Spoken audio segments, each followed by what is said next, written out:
This Premier League midweek picks edition of the Premier League Gambling Podcast on the Sports Gambling Podcast Network is brought to you by Underdog Fantasy. Best Ball Mania is live with $15 million in prizes. Sign up with the code PLGP to claim your special pick and first-time deposit offer up to $250 in bonus cash. UnderdogFantasy.com, promo code PLGP. We're also brought to you by Royal Retros. Royal Retros has jerseys, t-shirts, hats, jackets and sweatshirts from all the old school teams that you love. Use promo code SGPN for a 10% off your order today. That's code SGPN at royalretros.com.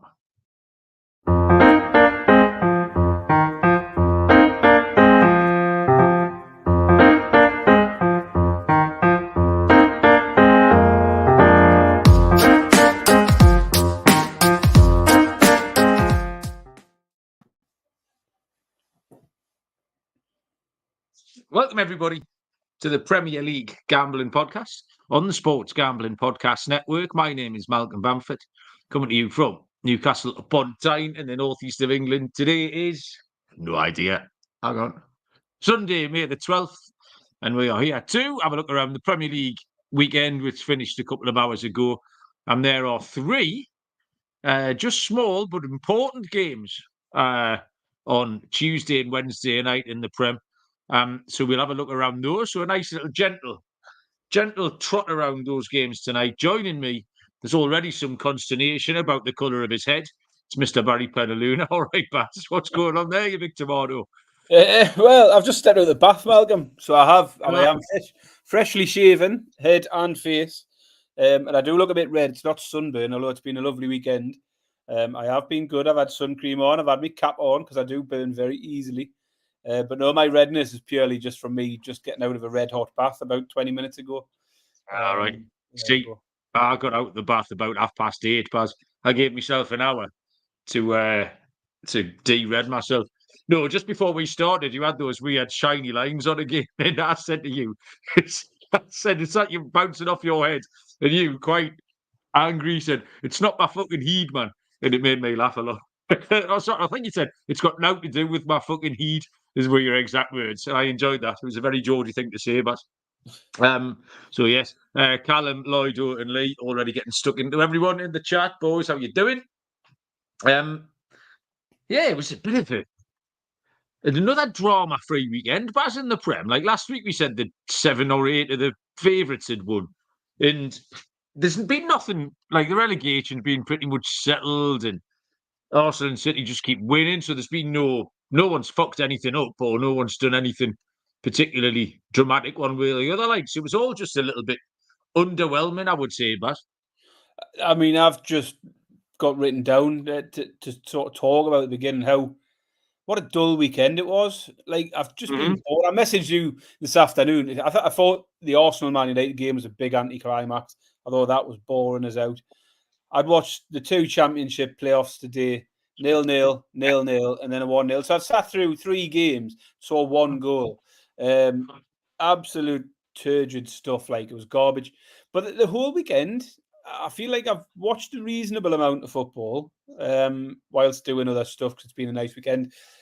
But I just haven't enjoyed anything I've watched. I've just found it all. Even I started with Man City v Fulham. Man City can win 4-0, but fuck me, what a boring team Man City have become to watch. It's just painful at times. Like, they might score 4 goals, but the build up to it, it's just pass. And you just get bored. You can fall asleep watching it. Like, it wasn't fun to watch. You can jump in there if you want. No, I was just going to say that I agree with you. It's boring to watch. I wouldn't call them a boring team because they're doing what absolutely. They're doing. They won 4-0, so it's not really a go at them. But it is. And we've said this before. When you used to watch Barcelona, it was 72 passes and then an attempted chip diagonal in behind to Messi, and they would clear it and get the ball back and do the same thing again ad nauseum until they score. And that's what City done. And it's just one of those things. Like, but it's not always like that. There are times where City are really, really entertaining to watch. But I think more and more this season, I've just found it a little bit dull, despite the scoreline. Like, just a bit boring. Whereas I think Arsenal have been a bit more entertaining with it this year. Although today was probably a bad example of that. I didn't think today was particularly good. I didn't enjoy our game. And I just feel like I look back over the weekend, like, what have I enjoyed football-wise? And pretty much none of it. It was just, I don't know if I'm just getting a bit of football fatigue, Malcolm, as the season. You are right. You couldn't, well, because you watched 3 games and seen 1 goal, so the clues are there. I mean, Norwich and Leeds sort of played for 25 minutes, and then when no one had scored, they both thought, right, that'll do. Norwich seemed quite happy as underdogs to still be alive, and Leeds just thought, right, we can win this at home. I only watched a little bit of West Brom Southampton, but like you say, I went to the Newcastle match yesterday. It was one of the most underwhelming, just all day, and I don't know why. I know it was red hot, but it just wasn't that exciting. The atmosphere was a bit shit. Like, I had both kids there yesterday. It was just, we were underwhelmed by the whole thing. It was frustrating. And then like I say, I've got back and I've watched bits and bobs last night. A couple of the lads in the chat, AIM Architecture's joined, saying that the Old Firm game was a game, Celtic Rangers, but I never really, that was Saturday lunchtime, wasn't it, while I was out?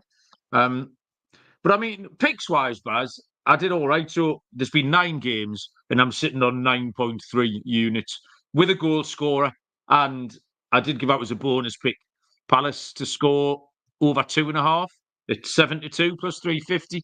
So I've done all right. So I hit 4 out of 9, Baz. But I think I was happy with 7 out of my 9 picks. I was really happy. Obviously, the ones that won I thought were great. The Man City to win both halves. Palace were a great pick. Tottenham and both teams to score. I mean, we'd said they played the bottom 5 of the bottom 6, and it hit every time. And then you get it again, and you think you're a genius. And I can't remember what the other one was. And then the ones I lost, I mean, Sheffield United shot. Oh, sorry, my 2 favourite picks both got turned over. So the Sheffield United shots on target, but they did have 13 shots, Baz. So I think they were slightly unfortunate not to get a couple straight. I saw Pickford sort of watching a couple round the post. Well, they just needed to be 12 inches one way or the other. And then the Bournemouth pick was a great pick. I really loved that, and that got turned over. So the Bournemouth pick, and I know no one cares, Bournemouth getting beat was the greatest result for my handicap bet on Aston Villa so far this season. I've done the maths again, Baz. It's Villa are 2 points in front. It's 98 versus 96. Villa have got 2 points on Bournemouth. Bournemouth's got to go to Chelsea, though. No one else is in it. It's a 2-horse race, and it's worth a few £100. So I'll be cheering on Villa heartily tomorrow night. You're the only person I know that gets enthused by that handicap bet at the beginning of the season, because I couldn't be bothered with it. Like because you've no idea unless you sit down and look at all 20 teams and add the points on to every one of them. You don't know where you stand. All see it would drive me mad. Do because that's what I did, and I picked one, and it's going to win. So I mean, what's your wins? Fair enough, but it's just a horrible way of betting. I don't like it. I never liked it when you talked about it all in the pre-season, to be honest. But well done if you pick a winner out of it. That's a good effort. I'm not putting a dampener on that. Well, here's the thing. I would probably never just stop and put 10 or 20 quid on it. But if you remember, my technique was to put £2.72, £3.81, £1.16, and so on and so forth, till I ended up with about 34 or something quid on. So yeah, it's really the first time I've done it. But yeah, it's all I've got live running really at the moment. So yeah, Bournemouth got turned up. My Newcastle pick was shite. It's always shite. And I don't know how Arsenal didn't. I took Arsenal to score in both halves today.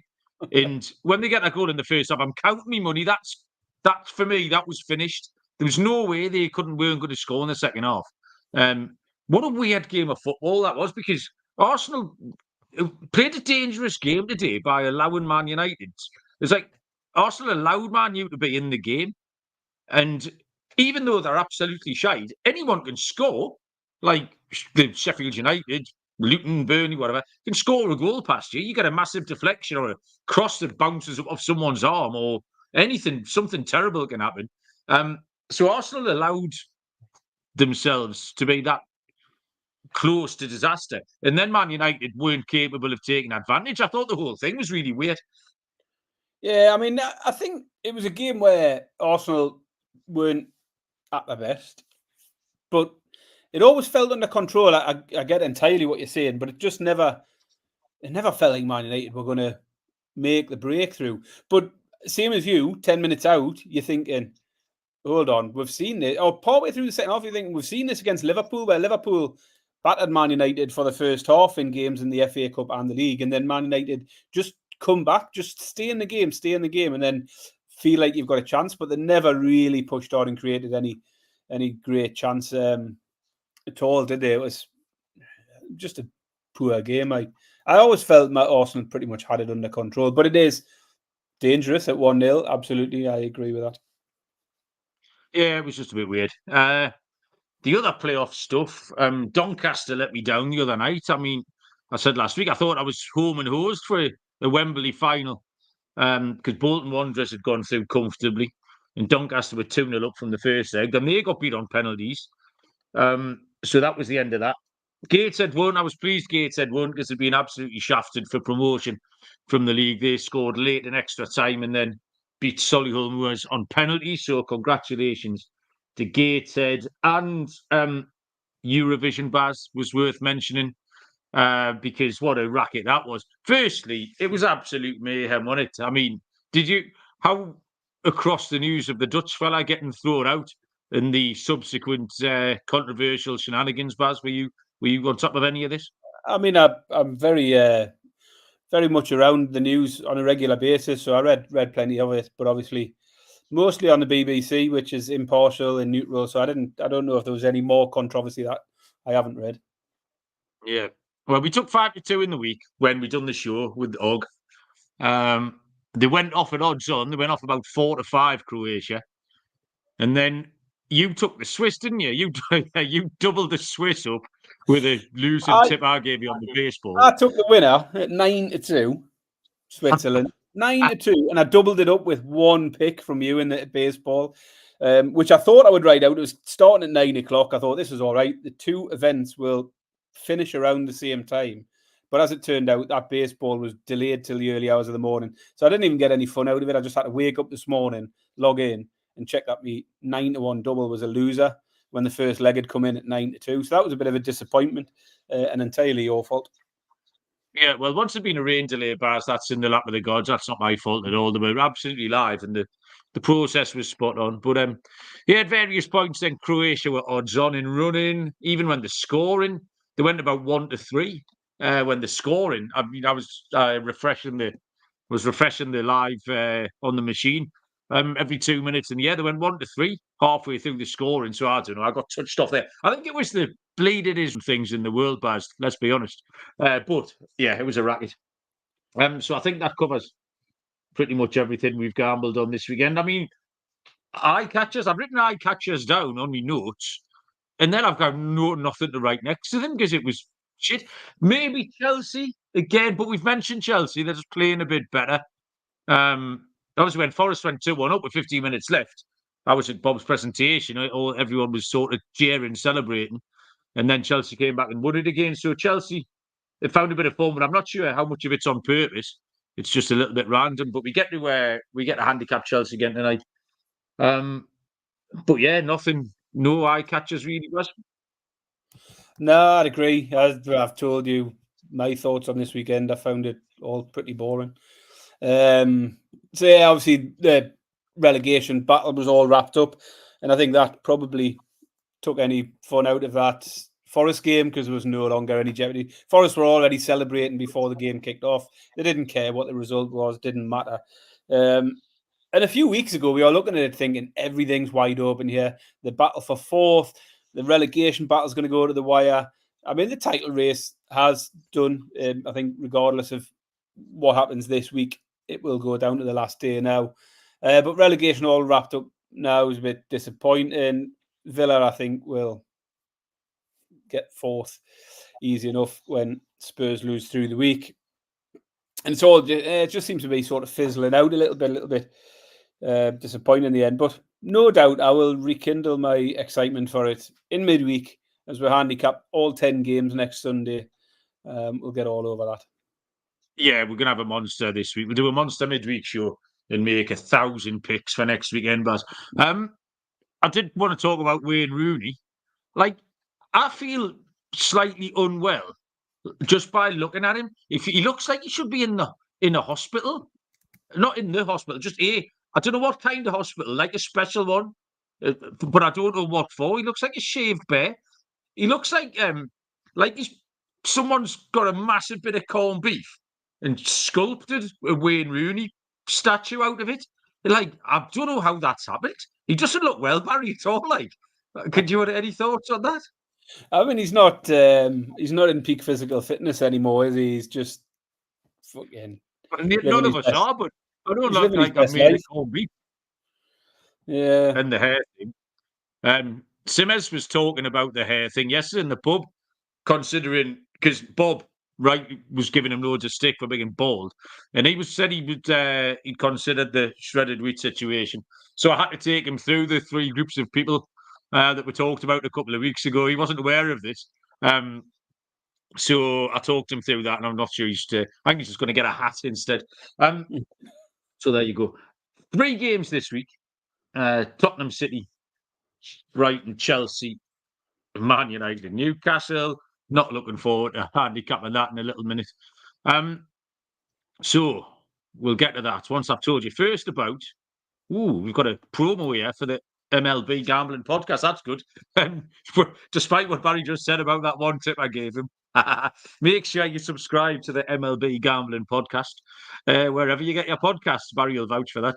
Underdog Fantasy are making the NBA playoffs more interesting. I've got the NBA on. Courtney or Patrick, the Backus family, were just asking what's on the telly. And the answer is the NBA playoffs. It's on BBC 3. I don't really understand basketball, Baz. I don't know what they're trying to achieve. I know they're trying to throw it in the hole, but I'm not sure who's playing what position and who's good at what and why he's better than him. Anyway, if you're into all that, Underdog Fantasy will make it lots more interesting.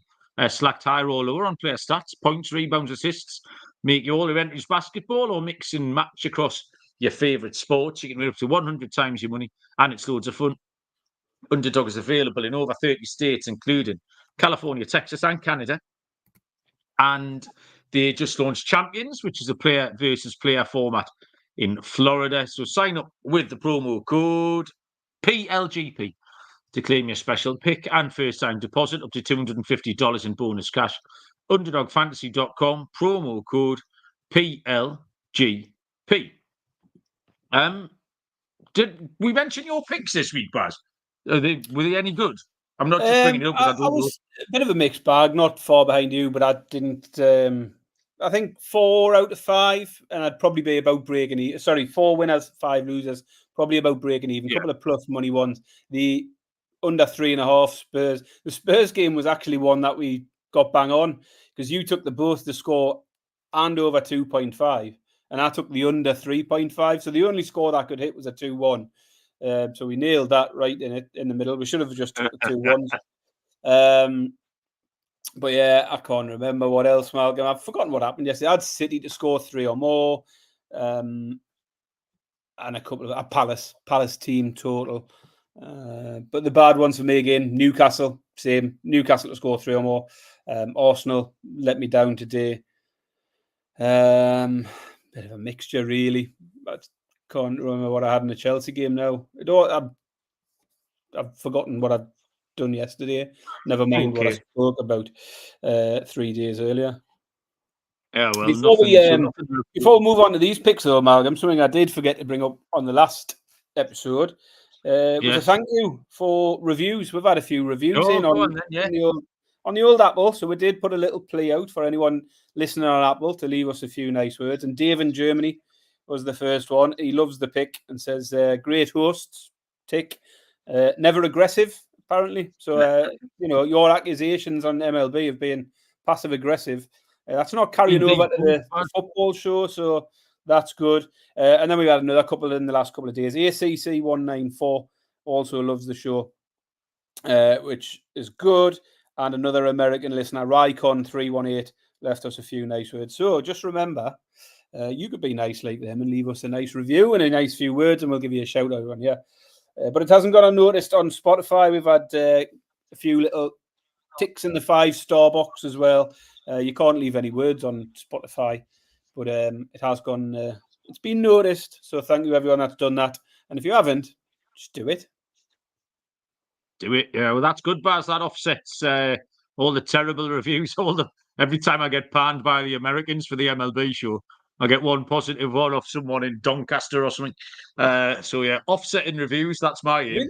These are global listeners as well, Malcolm. 2 Americans Yeah, and a German there, so you know. Right. Tuesday, the 14th of May, 8 o'clock kickoff, 3 p.m. Eastern Time. The title race will take one more step towards its inexorable conclusion with Tottenham Hotspur taking on Manchester City. Tottenham are 11-2 plus 550. The draw is 5-1. Manchester City are 2-5 minus 250. So what have I got here? I mean, I'll start with City, Baz. 7-game winning streak. They scored 2 at Forest a couple of weeks ago. But other than that, Baz, fucking hell, they've scored some goals. In that 7-game winning streak, they've scored four times. Fulham, Brighton, Palace and Villa. And they've scored 5 twice, Luton and Wolves. So the 2 against Forest was the outlier. That's the only time they haven't scored 4 or 5 goals in the last 7 league games. 3 clean sheets in those 7 games. You can't take it on. I don't want to take it on. I don't feel like Spurs have got this in them. It's just not my instinct at all, Baz. So I don't want to take Manchester City on. Tottenham have got 1 win in 5. Now, they'd lost 4 in a row before they beat Burnley at the weekend. Burnley were done. Tottenham, as always, pretty much in that situation. Go behind, come back and win it later on. The 4 defeats in a row before that had come against the teams in 2nd, 3rd, 6th and 7th. So fairly comparable games. And they'd conceded tons of goals as well, 4, 2, 3 and 4 in those 4 games. So you can only roll with those things. It's not like there's not anything warning you off going down that avenue of taking Manchester City and scoring goals. So what's the angle, Baz? This is my notes say. I think Spurs will score. I think City will win. So the bet is, Baz, City to win with both teams to score. Pretty clever. 13-10 plus 130. Manchester City will win and both teams to score. I don't mind. That's good plus money price, that. It is a nice price. Don't mind that at all. I'm just looking at City recently in terms of clean sheets. We know across the board that generally don't have many, but they have had 3 of 7 clean sheets. 3 in the last 3 of 7. 3 in the last 4, if you want to look at it that way. But no, I don't mind the pick at all. If you want to look at it. I think Spurs will score. I think City will win. So I like your pick. It's a strange one, isn't it? Because it's going to be one of the few times that the entire Arsenal fan base will all be cheering on Spurs. And one of the few occasions where Spurs fans don't actually want to win. Even with 4th still at stake, I've heard a few Spurs fans on the radio this week saying they'd rather finish 5th than hand a title to Arsenal. I don't think realistically any of... Yeah. Did you see, Baz, they did their lap of honour on Saturday? Yes, I did see it. Despite the fact they've still got a home game, they've done the lap of honour before the previous home game. Arsenal fans weren't happy about that. Everyone's going on holiday today. That was very strange. Very, very strange. I don't know if they've just done it because they'd won Saturday and they don't expect to win. Or they know they're not going to win. Maybe it's already scripted. Who knows? I don't think any of it matters really. On the pitch, I think professional pride. Players don't just throw games like this. So I don't think none of that happens. But if Spurs do have an absolute horror show, Arsenal fans will no doubt accuse them of rolling over and letting City tickle their bellies. The one I did find a little bonus for Spurs. Like you, I'm drawn immediately to Man City in goals. They were a bit of a bogey team for City for a while. You remember Pep had never won at the Tottenham Hotspur Stadium for about 5 years. But they did break that streak in January in the FA Cup. But before that, they'd lost 5 straight games at this ground. So a little bit of a hoodoo for them. But then you've mentioned, I think, Spurs, although they won at the weekend against decent sides lately, they've just been miles off. They were beaten by Chelsea, Liverpool, Arsenal, Newcastle in the last month or so. And well beaten in most of those. The closest one was the 3-2 Arsenal. it was never a close game, really, other than the last 5 minutes or something. And City are doing the usual end-of-season Man City stuff. They were efficient again yesterday. Boring for me, but efficient. You've just reeled off all the goals, and I'm sat here telling you City have been boring. And Yeah, he scored 5 goals. I know it doesn't. I don't know. Maybe I'm not using the right word, but I didn't find City fun. But I still generally enjoy City and the performances, but they still haven't lost a league game this side of Christmas. They've mentioned they've won 7 games in a row now in the league. They have had some struggles against the top sides. They haven't beaten Liverpool or Arsenal this season, but I just don't think we're putting Spurs in that top sides category at the moment. Certainly not in their current form. City, on the other hand, I just think their form's too good. The goals are too good. And given that Spurs lost by 2 to Liverpool, Chelsea, Newcastle recently, I just think City will win. I think they'll win well. And I've gone for the handicap, a little bit different to you, but I think City will win on the handicap. So it's going to need to be a 3-1 or a 4-1, something like that for us both to hit. But City on the handicap's even. City will win by 2 or more. That'll be my pick. City minus 1.5 on the handicap at evens. I can't remember if I mentioned this last week, but I was talking to someone about it. I don't really know why Tottenham have fell off. They've played 39 games, Baz, this year. Because they got knocked out. They weren't in Europe. They got knocked out the League Cup by Fulham in the second round, where they put the reserves up and got beaten. Even at the time then, we said that was a bit of a head scratcher. And I can't remember who knocked them out the FA Cup. It must have been someone. It was Man City. Half decent. Oh, well, there you go. So, yeah, I think when they play on Sunday, that's going to be the 40th game or 41st game. So, really, they should be at full tilt. I'll tell you what, I absolutely loved Van de Ven's goal. Great goal. What a good player he looks like. He's going to be one of my favourites. It's a shame he's not in a black and white shirt, but when I don't normally like many things or people or anything about any other team, Van de Ven looks really good. I'll tell you what, also, Baz, Michael Roberts has given us a great pick here. Gvardiol, who's been amongst the goals recently, scored 2 on Saturday. He scored against, did he score against Real Madrid? I think a couple of weeks back or someone. He's been around the goals. 9-4 for a shot on target for Gvardiol. He's fair play to him as well for turning down the opportunity of that penalty for his hat-trick, because it looked like, by all accounts, Kyle Walker went up to him and said, "Do you want it?" And he turned around and said, "We know Alvarez is a penalty taker. He takes it," which is fair enough, because after, we saw Chelsea the other week where they were having arguments on the penalty spot over who was going to take it. I thought hats off to him in that situation where he'd love to score a hat-trick. But common sense, it comes into his head and just says, "No, I'm not the penalty taker. Over to you." So fair play to him for that. Well, we never mentioned Callum Wilson trying to wrestle the penalty off Isak at Burnley last week. I got right on my tits that day. Yeah. For a start, it's Isak's job. And at the very least, it's winner stays on. And Isak's been slotting them all. And at the time, that was the day before Haaland scored 4 goals. Or was it the day? Anyway, it was before Haaland got his 4 goals. So Isak was still in the run, and Isak at the time was like 1 behind. And Wilson's trying to nick the ball off him. Nah, he can get in the sea. I wasn't buying that. Something I didn't mention as well earlier about the Newcastle game in particular was Almiron and his dive, because I've moaned about people diving for the last couple of weeks. Yeah. So I'll absolutely moan about that cunt. Don't use the C word very often, but I'm dropping it. But it was some 88th minute or something. He's going in the box. Just stay on your feet. Just stay on your feet, because he'd already beat the player. And then there's no contact at all. He goes flying down. Stay on your feet. We could have scored a goal from it. Pathetic, that. Yeah. Absolutely hate it. Yeah, agree with you. Completely agree with you there, boss. Right, okay, we'll move on. We've got 2 more games to have a look at. I'll tell you about Royal Retros. Looking to prove that you know ball. What better way than to showcase your old school fandom than with some old school gear from a classic team? Royal Retros has jerseys, t-shirts, hats, jackets, sweatshirts, and more from the vintage sports leagues and teams that you know and love. The Dirty Bird, the Orange Crush, or the Sack Exchange all make for sick jerseys. Sick for real fans.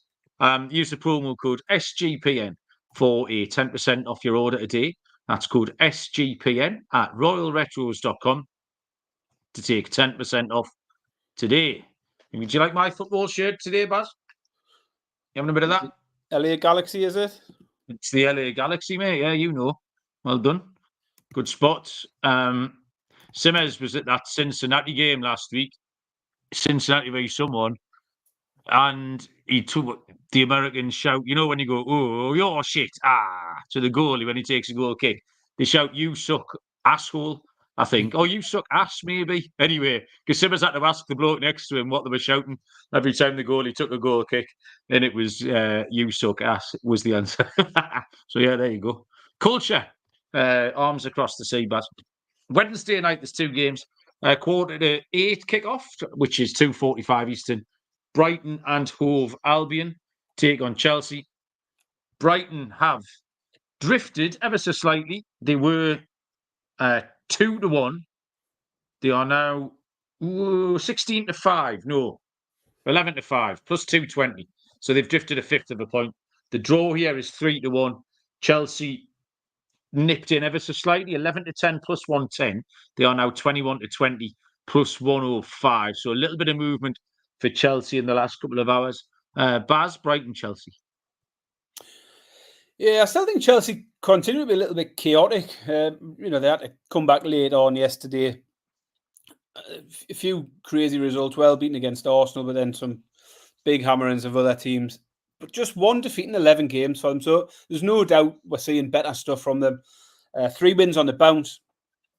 And the comeback win yesterday, I think, is a sign that they've improved, because a few months ago, you wouldn't have backed them to come back from 2-1 down late on. That would have been it. Home and host, Forest would have won. They are starting to score now. They're sort of looking like converting a few more of those chances these days, which they weren't doing in the first half of the season. Them 11 games I just mentioned, they've seen over 3.5 goals 10 times in the last 11. Over 3.5. 10 out of 11 times. And Chelsea have scored at least 2 goals in 10 of those 11 games as well. The only game they didn't was the Arsenal, where they were shut out. Brighton themselves, though, haven't been full of goals. They've got just 5 goals in our last 10 games. They're getting shut out fairly regularly, and that puts me off the total goals. Over 3.5 is brilliant in Chelsea games, but I'm just not sure how much Brighton can contribute at the other end. And if you're taking an over 3.5, you need to at least hope that the other team are going to get on the score sheet. I wasn't so sure. So then I looked at Chelsea team total. 2 or more is short. 4-7 for Chelsea to score 2 or more. But I think Chelsea will score 2 or more here. So I just need them to spread it out a little bit, share it. 1 in the first half, 1 in the second half, because that's where I'm going. My pick will be Chelsea to score both halves. It's just hitting 3 straight games for Chelsea as well. So it's good form for it recently. I'll take them to do it again. Pick Brighton v Chelsea as Chelsea to score in both halves. It's 11-8. It's a decent price, plus 137. The only thing about that, Baz, is Brighton can defend quite well. We've seen all of a sudden, well, not all of a sudden, since maybe November, they've started defending and got quite a lot of low-scoring games. I saw them yesterday in person. I didn't really know what to make of them. They've got 1 win in 5. But I didn't get the impression they're ready to win a game. They look a little bit toothless up top. They've got Danny Welbeck, who's never been a natural goal scorer, 7 or 8. I don't know where João Pedro was, because he never came off the bench or anything. They've got a couple of tidy players, and Nciso's back. We were hoping for a big season from Nciso, and he's just been knackered the whole season. He looked really... He's a good player. Dingra's quite sharp. I thought Lewis Dunk had a really good game. As much as he probably shouldn't be at England international, he's still a very serviceable, big, British, clumsy centre-back. Just if he came near him, he kicked it. And that was fine. What I didn't get with Brighton is they were incredibly cynical. Time wasting from the 8th minute, Baz. And I don't know why they were so desperate for that 1 point. It didn't make any difference. This is the time of year where it can be quite dangerous to take certain teams. We've seen it with Palace, because they're playing with a handbrake off and they'll go and beat you just because they don't give a shit. Brighton seemed determined to get 1 point yesterday, and it didn't really...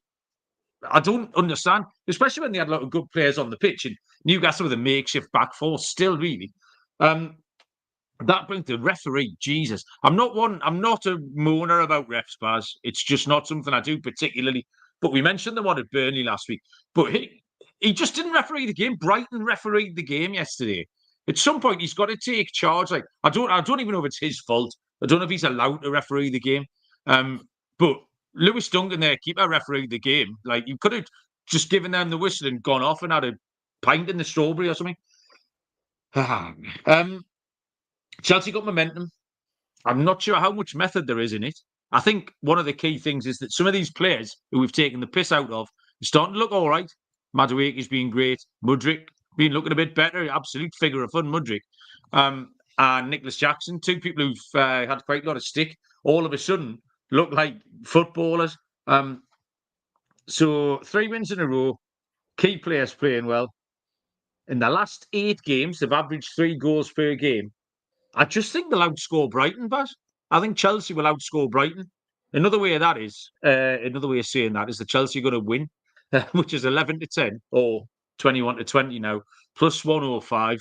Straightforward. I'll take Chelsea to win, Baz.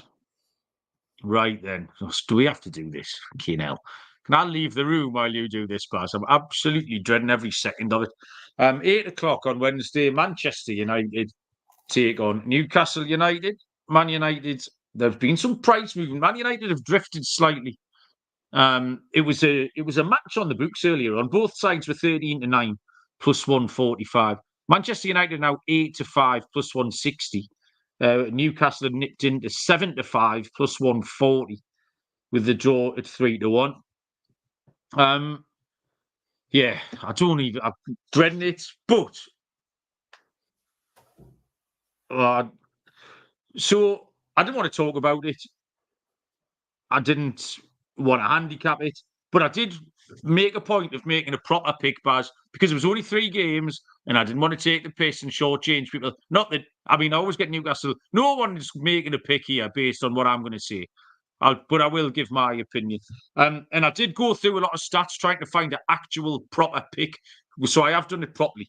I think the key to this for me was the important players on either side coming back from injury. And I don't think Man United, at the time when I wrote this, I expected Fernandes to feature slightly today, or even Rashford. They weren't even on the bench. And that, to me, makes them a doubt for Wednesday night because the lineup that Man United are able to put out at the minute is absolutely all over the place.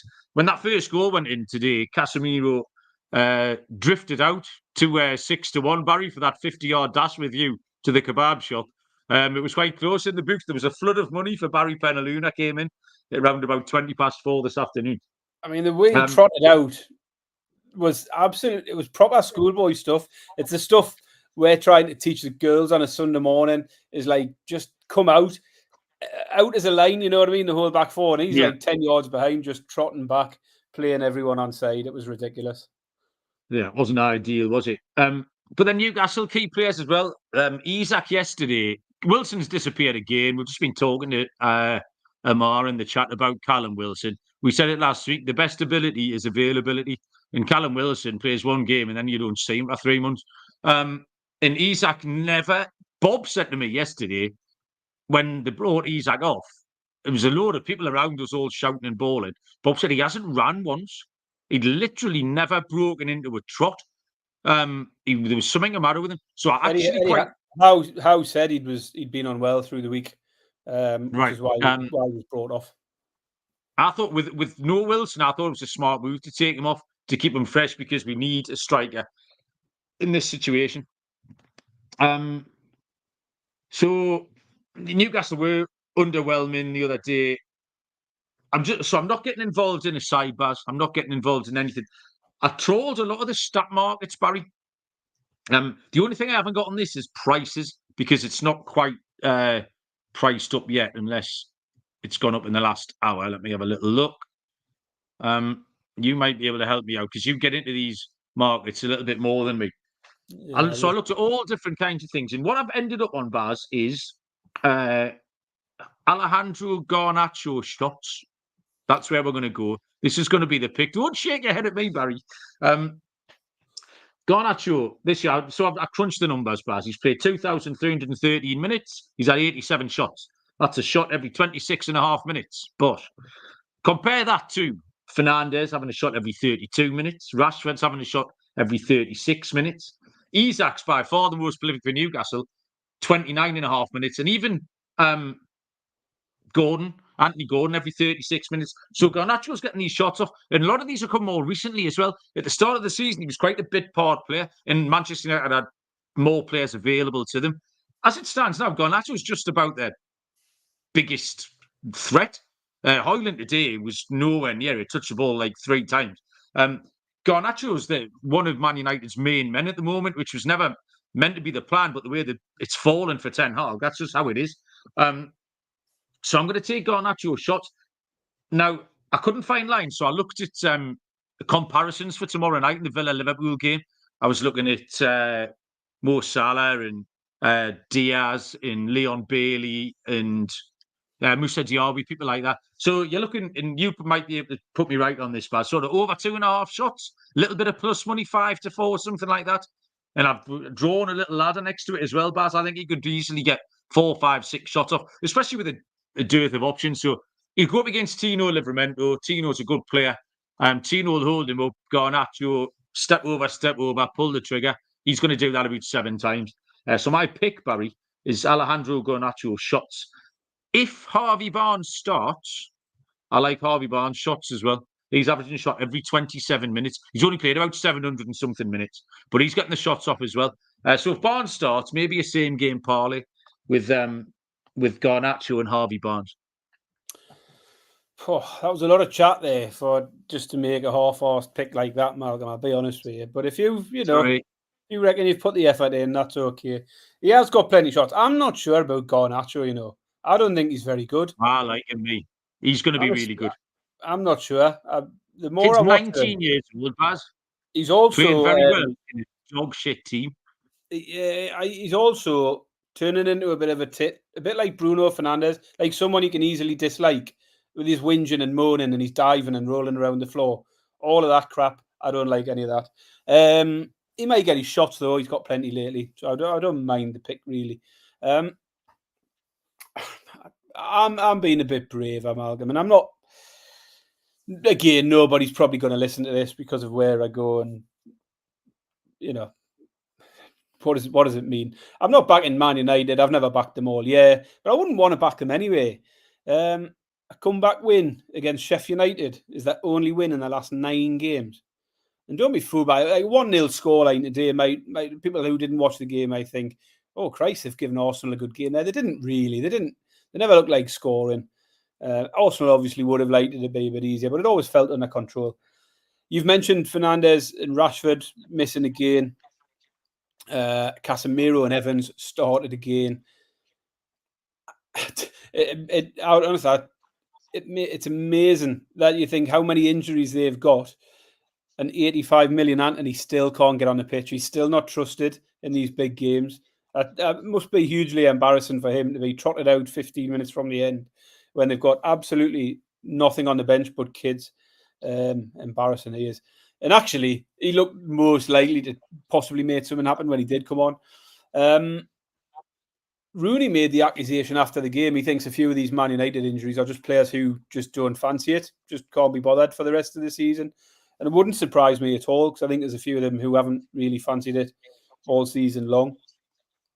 But like you, I think I do always have a little fear coming into this game. And I think it's the scarring from years of getting done over by them over and over again. But we've just beaten them in the last 3 head-to-heads since the Carabao Cup final. We've beat them 3 times, and 3 times without conceding a goal as well. 2 of them were at home. 1 of them was at Old Trafford. But Christ, we had a team at Old Trafford in the Cup with Paul Dummett, Matt Ritchie, Matty Targett all started that game. We beat them 3-0. They had a couple of reserves in as well, but they had a strong line out still. And I just can't think of a situation at the moment where I'd want to back Man United at 6-4 or whatever they are now, 8-5, you're saying. Against anyone.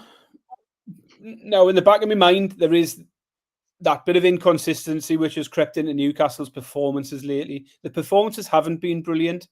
We haven't been firing on all cylinders, but we have only lost 1 of the last 8. So we're playing well enough to get results. And I don't think you have to play hugely well to get a result against Man United. So you've got a team who's got 1 win in 8 against a team with 1 defeat in 8, and the bookies can't split them. When I looked, they were 6-4 each.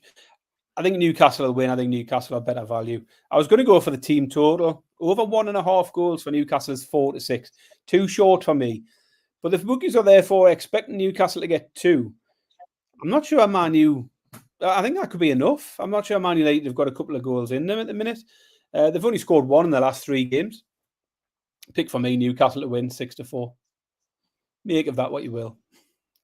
With every word that came out of your mouth, Barry, I became less and less enthused for Wednesday night. I might not even watch it. I might go to the driving range or no idea. Go and You're a through right me funny, you, continental like. grasses. What? You're a right funny, you. Yeah, Just no, a I game. don't You dispute don't that even for need a to win. second. I mean, if we get a draw against them, we'll finish above them for the first time in forever. I can't remember. Has it ever happened in our lifetime? I can't remember it. Yeah, But anyway, all the a time. draw would be enough. We'll see. See what happens. You're a bad man, Baz. Well, I think that's it. That's all we had to handicap 3 games. I didn't pick any exotic shit. I had enough trouble picking that Garnacho rubbish. Have you got anything else to add? No, I didn't pick any bonus picks at all. That is all for me. Patrick or some member of the Backers family is trying to jinx it by giving out Man United team totals under. I'm not even reading that out. You can't catch me. I'm not buying it, and you shouldn't be selling it. Right. So we reckon we'll come back on Thursday night because on Wednesday we might be tired and emotional after watching Newcastle. But we need an extra day. The game's a Sunday, but Sunday is a big old 10-game all at the same time card. So we want to handicap. We want to give out 1,000 bets. We want to handicap all sorts of mad shit. So we need an extra 24 hours. I'm going to start the minute we finish this show, Baz. Start handicapping next weekend. I'm looking forward to it. It's always fun. I am going to find the best ladder. We're going to finish off with a massive ladder. It would be a fitting way to finish the season. We're going to climb a big old ladder somewhere. I'm going to sniff it out all week. I'm sure you'll have a 1-1 of the week to throw out as well. Yeah, it might be. Get right stuck into it. It might be a 2-2 of the week, or a 3-3 of the week, because it's always scores galore. Lee's in the chat. Lee comment he's going on holiday and he was made it sound as if he was shaving his wife's back this afternoon. But it turns out he was actually, we believe he was shaving his own back. But it did, I did have to do a little double take on Lee's chat. But Lee, Michael, Courtney and Patrick, Amar, was nice to have Amar in the chat, Lloydo, and everybody else who joined us. Callum, it was at the top of the show as well. We do appreciate it. Yeah, we'll have a bumper. All you people as well who are listening to this, go and do your homework. Come back on Thursday night with a shit ton of picks and get them posted in this chat. We need everyone. Everyone's getting involved. This is everyone's responsibility. It takes a village. Takes a village to clean up next Sunday, not just me and Baz. Thanks everybody. We do appreciate it. Watch out for the scheduled show. Like, rate, review, all that sort of shenanigans. We will see you down the road. Cheers.